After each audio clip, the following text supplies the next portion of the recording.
جن لوگوں نے کفر کیا ان سے پکار کر کہہ دیا جائے گا کہ جب تم دنیا میں ایمان کی طرف بلائے جاتے تھے اور مانتے نہیں تھے تو اللہ اس سے کہیں زیادہ بیزار ہوتا تھا جس قدر تم اپنے آپ سے بیزار ہو رہے ہو۔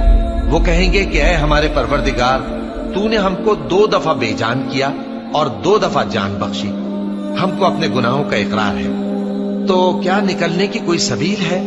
یہ اس لیے کہ جب تنہا اللہ کو پکارا جاتا تھا تو تم انکار کر دیتے تھے، اور اگر اس کے ساتھ شریک مقرر کیا جاتا تھا تو مان لیتے تھے۔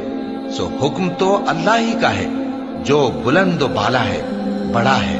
وہی تو ہے جو تم کو اپنی نشانیاں دکھاتا ہے اور تم پر آسمان سے رزق اتارتا ہے، اور نصیحت تو وہی حاصل کرتا ہے جو اس کی طرف رجوع کرتا ہے۔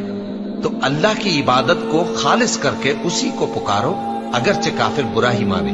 وہ مالک درجات عالی اور صاحب عرش ہے، اپنے بندوں میں سے جس کو چاہتا ہے اپنے حکم سے وہی بھیجتا ہے تاکہ ملاقات کے دن سے ڈرائے۔